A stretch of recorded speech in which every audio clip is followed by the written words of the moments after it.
Fala, gente! Bom dia, boa tarde, boa noite. Eu sou o professor Maicon Sisoto e vim aqui para ajudar você a conseguir a sua aprovação em Cálculo 1. Gente, o que eu estou fazendo, tá? Se você não sabe, eu estou na aula 27 já deve ter visto aí no nome, né? Mas você pode não ter o livro. Então, eu baixei o livro e coloquei ele num link na descrição. Você pode ir ali e olhar o livro, tá? Qual é o livro que eu estou aqui usando para resolver e ensinar vocês cálculo? Eu estou resolvendo, por incrível que pareça, por mais doideira que isso seja, todas as questões do livro do James Stewart, tá bom? A gente está na nossa aula 27 até a aula 24 ali, que foi uma revisão, tá? Então você pode dar uma olhada na revisão ali, conteúdos de pré-cálculo, isso tudo tá lá. Mas enfim, tá bom? O que a gente vai fazer aqui hoje é resolver a questão 5 e a questão 6 da parte de função e modelo, que é o capítulo 1, tá bom? Você deve ter visto aí também, mas vamos lá, que aqui não é a hora de enrolação. Gente, se você leu a questão 5 e a questão 6, deixa eu só mudar aqui para vocês. A questão 5 e a questão 6, ela é essa daí, tá? Outro lugar que eu estou colocando as questões também é no Instagram. Vou deixar o link também ali embaixo embaixo do link de download tem o Instagram. Então, antes de vir lá e colocar, antes de vir aqui fazer a aula, eu posto lá qual vai ser a questão, tá? Hoje eu postei lá, então, que a gente ia resolver a questão 5. Eu já vou ler ela com vocês aqui, porque tem uma peculiaridade nessa questão aqui, e na verdade nem é tão peculiaridade assim, né? Porque quem já viu a parte de pré-cálculo aí, já fez uma revisão de funções e já consegue resolver ela tranquilo, né? Mas a peculiaridade seria a aplicação. Como uma aplicação da função? O que seria isso, né? Deixa eu aumentar um pouquinho a tela aqui. Bom, vamos lá, tá? Então, a aplicação de uma função, como assim? A aplicação é eu resolver chegar na resposta? Não, é quando eu utilizo alguma coisa dentro do mundo natural, da natureza, e transformo isso numa coisa matemática, tá? Como, por exemplo, aqui na questão 5 a gente tem o que a gente chama de um osciloscópio, ou a gente tem um equipamento ali de descobrir a aceleração do solo, né? No caso, as vibrações do solo, né? Que é aquele negócio da escala Richter. Vamos dar uma olhada na questão aqui, então. Ela vai ser: a figura 1 foi registrada por um instrumento monitorado pelo Departamento de Minas e Geologia da Califórnia, pertencente ao Hospital Universitário do Sul da Califórnia, em Los Angeles. Use-a para estimar a função da aceleração vertical do solo durante o terremoto. Então, qual é a minha pergunta aqui? A imagem da função aceleração vertical. Então, eu tenho que estimar isso daí, certo? Já vai aqui um segredinho no cálculo, tá? Quando você não conseguir saber o que a questão está pedindo, procure os verbos que a questão você vai ter que resolver aquele verbo ali. Então, no caso, eu vou estimar a imagem, tá? E a minha figura 1 não é essa figura que aparece aqui. A minha figura 1 é essa figurinha que está aqui. Opa, agora está aqui do lado, tá bom? Essa é a minha figura 1. E de onde que ela veio? Do Departamento de Minas e Geologia da Califórnia. Então, ali é a respeito de um terremoto, tá? Se você abriu aqui na parte de funções e modelo, que é o capítulo 1, tá? Já estou mostrando isso para vocês também aí. Geralmente eu não abro aqui as questões, porque eu vou direto para o quadro, mas aqui a gente tinha que dar uma olhada no visual, né? E aqui ele tem até uma imagem ilustrativa bem sinistra ali do terremoto que já aconteceu. Esse aqui foi na China, não foi o terremoto da questão 5, mas ele também tem ali alguns valores, né? Então, a partir dos 0 segundos, começou a vibrar alguma coisa, e depois de um certo tempo, de 1 segundo e alguma coisa, essa vibração ficou muito grande, até que ali nos 3 segundos e alguma coisa, quase 4 segundos, teve um pico máximo dessa vibração desse terremoto, certo? E na Califórnia teve o da figura 1, que é essa figura aqui. Então eu tenho que estimar a minha imagem, né? O que é minha imagem? A minha imagem são todos os valores reais em que eu tenho no eixo Y. No caso aqui é o eixo da aceleração. Tá? Quais são os valores então? Ah, de 0 a 30. Não, gente, isso daí é o domínio, aonde minha função é dominada pelos valores de x, do 0 até o 30 segundos. Ah, como é que você sabe que é o zero? Primeiro, que o terremoto começou, a máquina começou a funcionar, né? Então, ele parte de um princípio em que o terremoto começa dos 0 segundos. E depois dos 5 ali, então, teve oscilações maiores, até uma oscilação bem grande lá, em que essa vai dar o máximo da minha imagem, né? Eu estimei aqui em 130, lembrando que estimar não é exato, tá? Eu coloquei 130 positivo, e para a parte negativa, eu vi um valor aqui, ó, entre o 10 e o 15, esse valorzinho aqui embaixo, e eu também estimei menos 75. Por que eu estou dizendo isso? Porque para mim, ó, o menor valor de medida que eu tenho ali é o 50, né? Então eu sei que o 50 tem aquele comprimento ali. Aí eu vi que aqui embaixo tem quase 100 aqui, né? Poderia estar 80, não 75. Mas como não aparece o 100 ali, não fui tão longe, eu chutei então 75. E aqui para cima também, eu vi que tem uma camadinha quase que 50 mais do que o 100, né? Para chegar naquele pico. Então eu resolvi estimar ali, né? Estimar um valor de 130. Como que ficaria a minha resposta então? Vamos voltar lá para o quadro. Voltar para o quadro não, né? Vamos abrir o nosso quadro. Quanto tempo, hein? A gente estava sem equipamentos esses dias, acabamos ficando algumas aulas aí fora do ar. Bom, mas vamos lá então. Então, a questão 5, vou trocar a cor aqui, ela pede para eu calcular a minha imagem, e a minha imagem são todos os valores para a minha aceleração, que é maior ou igual, lembrando que isso é estimado, tá? Entre menos 75 e ele vai subindo até o que eu estimei ali, como 130, tá? Ah, mas eu olhei lá, tá 80 e aqui tá uma aceleração com a função do tempo, né, de 140. Gente, é uma estimativa, não tem problema, né? Todos os valores para a imagem parecida disso daqui, para a imagem disso daqui, já, já satisfaria o meu problema, tá bom? Eu vou abrir de novo lá, porque eu quero ler a questão 6 com vocês. Eu ia até ler ela separado aqui, mas ela é uma função em que ele não vai ter cálculo, tá? E eu já pergunto para vocês aí, você consegue alguma coisa da tua vida, você consegue estimar uma função, por exemplo, uma função para a bateria do seu celular, você consegue estimar uma função para ela e saber o domínio e a imagem dessa função? Tá? Vamos dar uma olhadinha então aqui na nossa questão número 6. Gente, a questão 6 então, é esta daqui, ó, bem baixinha aqui, tá? Vou deixar ela selecionada. Vou aumentar um pouco a tela. Aqui. Aí vocês podem me acompanhar um pouco melhor, tá? Aqui embaixo, tá? Então, nesta sessão, discutimos os exemplos de funções cotidianas. Que bom, né? Senão não faria sentido a gente estudar o cálculo se ele não está no teu cotidiano. A população em função do tempo, o custo da franquia postal em função do peso, a temperatura da água em função do tempo, tá? E mais outras coisas, né? Eu dei bastante exemplos ali nas aulas anteriores em que eu fiz a revisão de função, só que olha o que ele fala aqui, ó, dê 3 novos exemplos, né, de função cotidiana que possam ser descritas verbalmente. O que você pode dizer sobre o domínio e a imagem de cada uma dessas funções? Se possível, esboce o gráfico de cada uma delas. Tá? Eu vou pegar algumas funções ali, tá? Ele fala ali da temperatura da água em função do tempo. Eu vou colocar a temperatura da água em função do tempo como sendo o meu primeiro exemplo, tá bom? E depois vou usar o exemplo da bateria do telefone e depois vou usar um exemplo muito doido para ver se a gente consegue estimar tanto o domínio quanto a imagem, tá? Então, aqui na 6 vai ser uma teoria, né? Eu estimular na minha cabeça o que eu sei de conhecimento. Então, vamos dividir aqui o 6 em um. Eu vou esboçar um gráfico aqui e eu vou esboçar esse gráfico, que seria a curva de aquecimento da água para ferver a água, né? E mas ele falou que não era para fazer isso, era fazer novos. Não, certo, era para fazer novos. Mas aqui tem uma coisa muito curiosa. Primeiro, que não é uma função de um conhecimento que está dentro da matemática recorrente, né? Mas a gente vê isso na química, a gente vê isso na física, a gente vê isso no ensino médio, a gente vê isso no ensino fundamental, e a gente usa isso todo dia, que é o quê? A curva de aquecimento da água, em que ela chega do estado, olha só, gente, do estado abaixo de zero, que é o sólido, e vai até o estado gasoso. E é isso.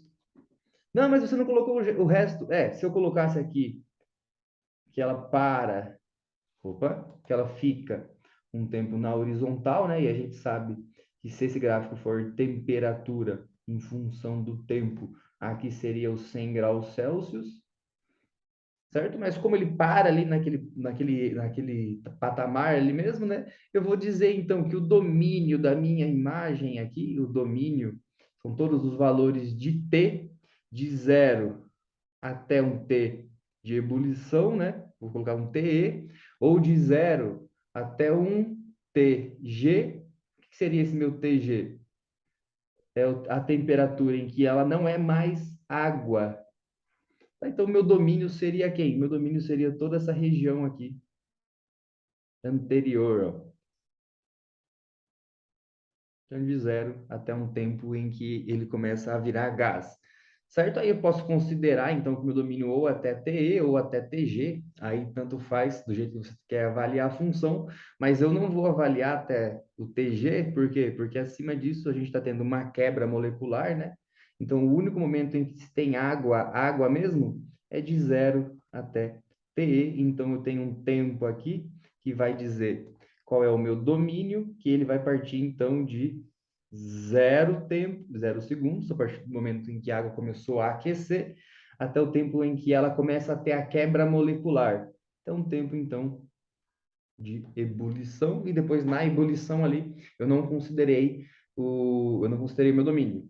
E aqui eu tenho para minha temperatura, em função do tempo, valores de 0 até 100 graus Celsius.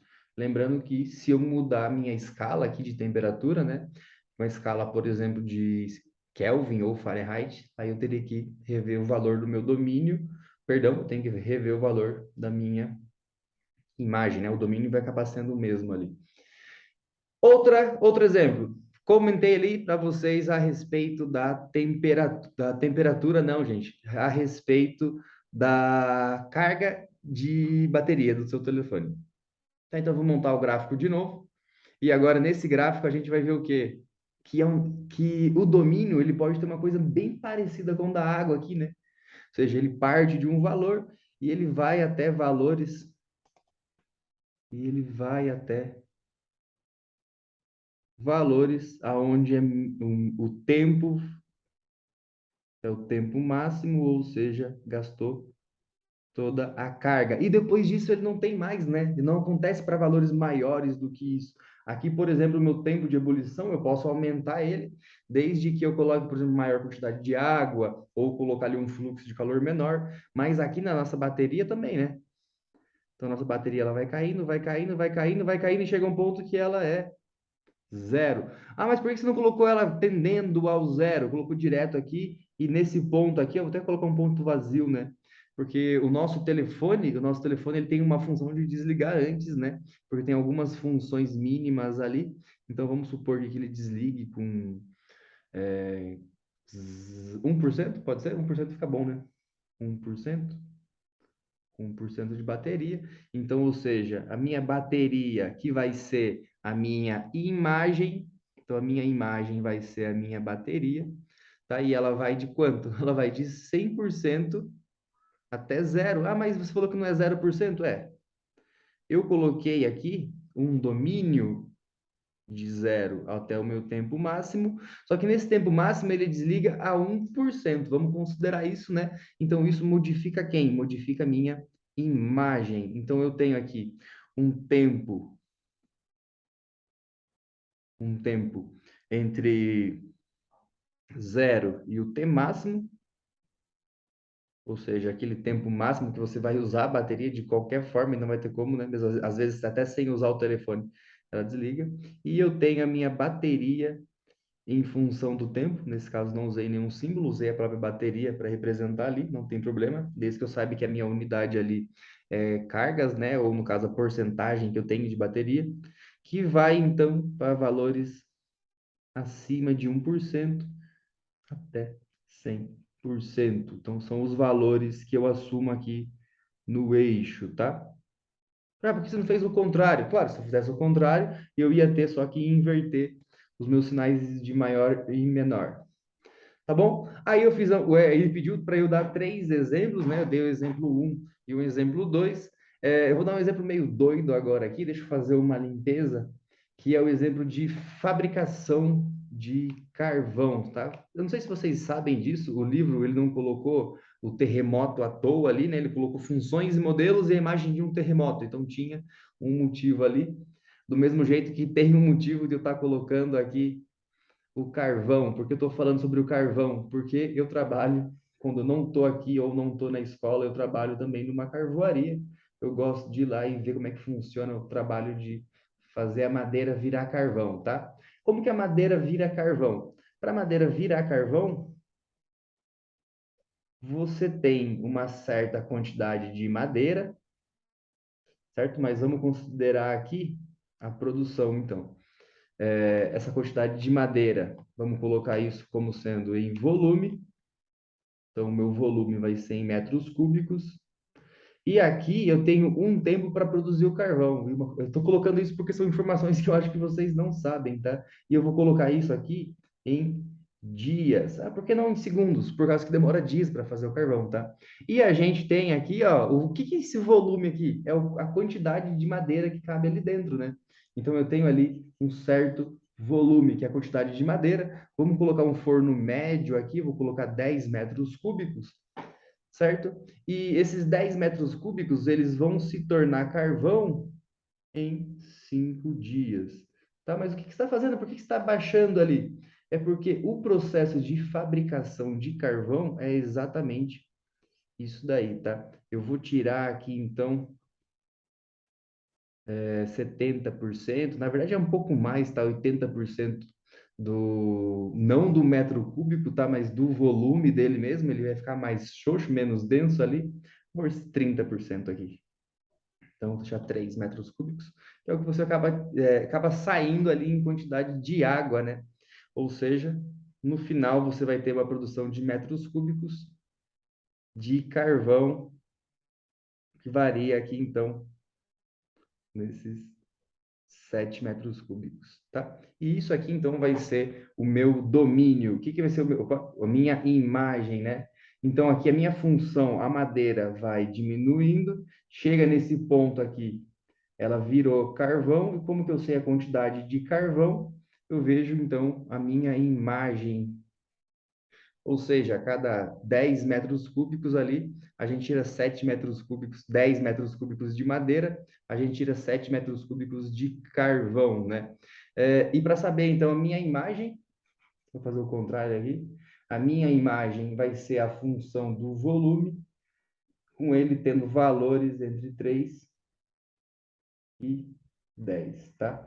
Ah, mas o que acontece aqui se o volume cair muito? Daí, se o seu volume cair muito, aqui, por exemplo, tá? Aqui a gente não tem mais carvão, daí a gente vai ter apenas cinzas, que não é nosso objetivo, né? Então, existe ali uma imagem que você tem que forçar ela no mecanismo, aqui no caso, o nosso mecanismo são os fornos de carvão. Como é que você faz isso? Você tem que forçar ele a ele ter esse valor aqui, então você regula isso controlando aqui a entrada e saída de ar, assim como a temperatura, né? Você podendo jogar mais fogo ou segurar o ar dele para ter menos fogo, né? E qual seria o domínio disso daí? Então, o domínio a partir do dia que eu coloquei, dia zero, demoram aí entre 3 e 5 dias. Eu falei para vocês aqui, nesse caso, dessa minha função, 5 dias. Tá bem? Então, consegui aí dar dois exemplos. Eu acho que esse exemplo aqui é o mais doido de todos, né? Doido não, na verdade você usa isso na sua casa, tenho certeza disso. Só deixa eu diminuir aqui e olhar para a carinha de vocês, né? Bom, gente, não vou deixar essa aula tão extensa, já vou matar ela aí, porque se vocês deram uma olhada aqui, ó, na questão da 10 à questão 7, é uma questão de resolver bastante funções. Então, eu vou pegar para resolver na próxima aula, na aula 28. E se você gostou dessa aula aí, já comenta aí o que você sabe sobre funções e comenta aí qual é o seu curso, qual é a sua faculdade. Eu gosto de saber até onde eu estou alcançando, né? E eu quero agradecer às 50 pessoas que estão me seguindo aí. É um canal muito novo, um canal também que ele é feito para que eu estimule o meu raciocínio aí, não fique travado, né? Porque às vezes a gente vai resolver uma questão de cálculo um e você fica travado, Ou você vai resolver uma questão de cálculo, às vezes cálculo 4, e o problema estava ali no cálculo 1, em que você não revisa há muito tempo. Então, como eu estou com alguns alunos, eu resolvi fazer essa revisão para me estimular e também para ajudar todo mundo que precisa aí. Então, se você está fazendo engenharia, fazendo qualquer curso de exatas, fazendo física, se você estiver fazendo física aí, pode comentar, que eu vou pôr um montão de coraçãozinho aí. E se você fazendo matemática também, tá? Mas por enquanto é isso, gente. Eu vou ficando por aqui e eu volto amanhã, lembrando que agora vai ter vídeo de novo todo dia, todo dia, todo dia, todo dia, todo dia. Fechou? Aquele abraço. Tchau, tchau. Tamo junto.